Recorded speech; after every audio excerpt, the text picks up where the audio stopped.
kind of terror that only exists in those dead hours between midnight and dawn. That moment when a sound jolts you awake. Not the normal creaks and groans of a sleeping house, but something that absolutely should not be there. For me, it was a sickeningly familiar sound of my '95 Honda Civic choking to life, then dying immediately. I shot up in bed like I'd been electrocuted. My heart wasn't just pounding. It felt like it was trying to escape my chest. That wasn't just any car. That was MY car.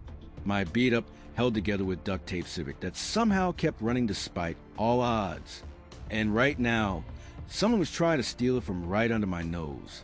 Now, in movies, heroes always respond to crises with perfect composure. They assess the situation, formulate a plan, and execute it flawlessly. I, on the other hand, transformed into some kind of sleep-deprived, underwear-clad banshee. I didn't think. I didn't strategize. I just launched myself out of bed with a primal yell and went storming into the night like a man who completely forgotten he wasn't wearing pants. Hey, what the actual hell do you think you're doing to my car? My voice didn't just break the silence. It shattered it. I swear the echo bounced off houses 3 blocks away. The car door flew open and 2 shadowy figures went sprinting down the street like they'd just seen a ghost. That's when my roommates came tumbling downstairs, a groggy, disheveled anti-theft squad armed with whatever makeshift weapons they could grab in their half-conscious state.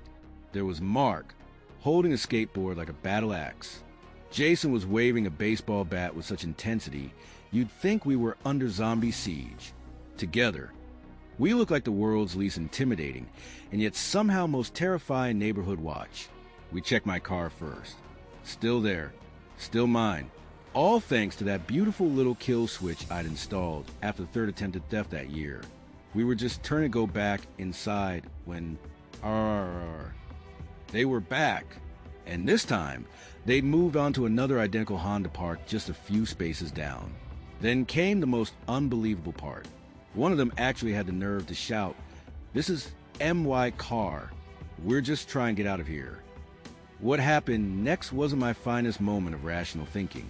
Between the sleep deprivation, the adrenaline crash, and the sheer absurdity of the situation, something in my brain just snapped. I planted my bare feet on the cold concrete, squared my shoulders, still very much in just my boxer shorts, and roared back with all the authority of a man who had absolutely nothing left to lose. No, that's my car now. I claim it. The silence that followed was so thick, you could have cut it with a knife. I could practically hear the confused blinking happening in the darkness. Okay, dude, came the hesitant reply, and just like that, they evaporated into the night like they'd never existed. When the police showed up about 20 minutes later, they ran the plates on their car. No surprise. It had been stolen earlier that evening from the other side of town. So while those would-be thieves disappeared into the darkness empty-handed, some lucky stranger got their car back thanks to our ridiculous midnight standoff. Looking back, I gained 3 invaluable things from that night. First, an unshakable faith in the power of a good kill switch. Second, a story so unbelievable that no one ever questions at parties. And third, the comforting knowledge that I can apparently intimidate criminals while wearing nothing but my underwear and sheer audacity. There's a special kind of satisfaction that comes from seeing justice served in the most unexpected, almost comical ways.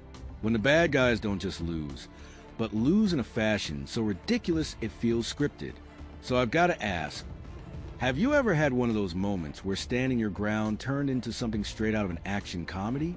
I'd love to hear your stories down in the comments.